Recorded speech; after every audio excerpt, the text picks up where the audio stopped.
Thank you, Lily. Today's top story takes us to southern Chile, where a massive volcano eruption has occurred.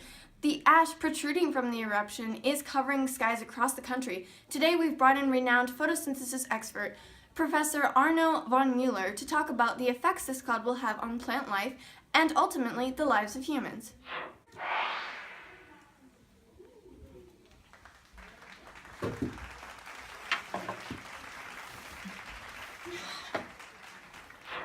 Thank you for coming on the show today, Professor. We appreciate it. No problem, Zoe. As all biology students know, photosynthesis provides the oxygen needed to support life. The general equation for photosynthesis is 6 carbon dioxides plus 6 waters, which turns into a glucose and 6 oxygens. The requirements for photosynthesis are sunlight, water, and carbon dioxide.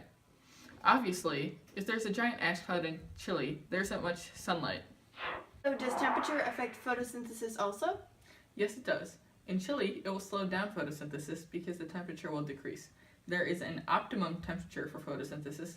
Anything warmer or colder than the optimum means photosynthesis won't work as well. So how does it actually work? What does photosynthesis do? Well, photosynthesis cannot work without the use of ATP and NADPH. NADPH is an energy character used to begin some of photosynthesis processes.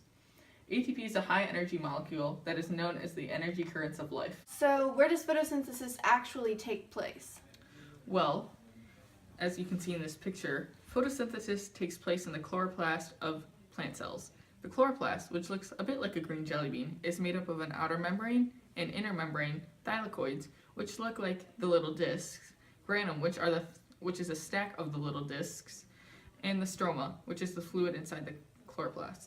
The lumen, which you can't see here, is the space inside the thylakoids.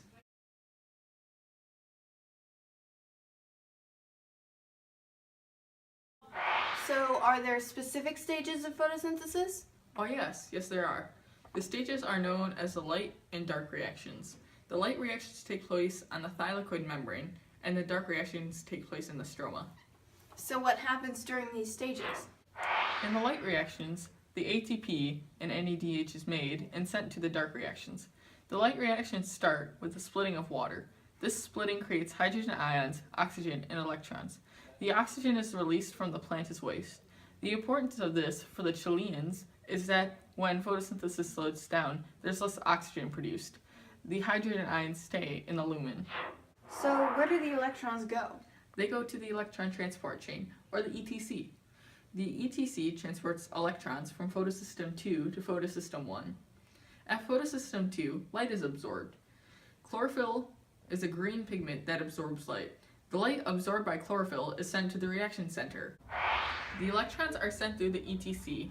As they do so, they spend energy to pump more hydrogen ions into the lumen. The electrons are re-energized at photosystem 1. After they are re-energized, the electrons go through the NADP+ synthase. While doing so, the electrons convert NADP+ into NADPH. What happens to the hydrogen ions? I'm so glad you asked, Zoe. The hydrogen ions are pumped through the ATP synthase.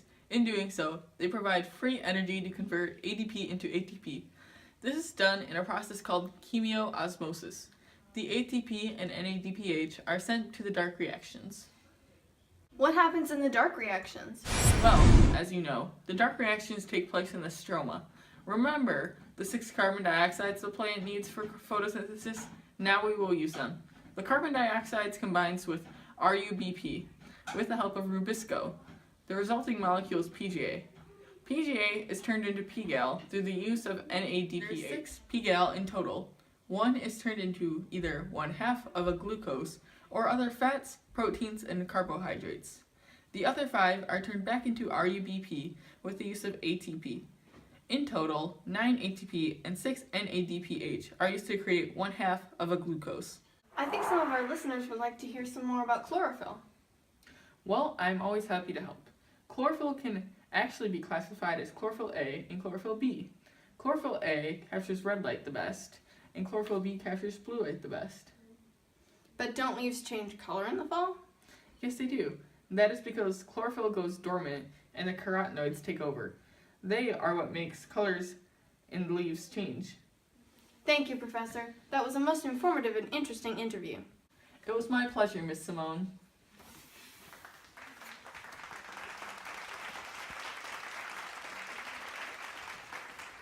I'm Zoe Simone, and that was Around the World with Professor Arno von Mueller. Now, back to Lily on news for a typhoon brewing in Japan.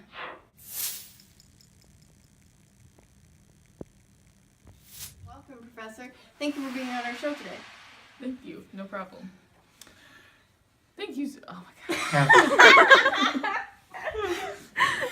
Thank you, Lily. Today's top story takes us to southern Chile where an volcano... And it's not... Thank you, Lily. Today's top story takes us to southern Chile where a massive volcano eruption has occurred.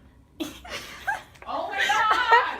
I said occurred! Thank you, Lily. Today's top story takes us to southern Chile. Thank you, Lily. Today's top story takes us to southern Chile where a massive volcano eruption has occurred.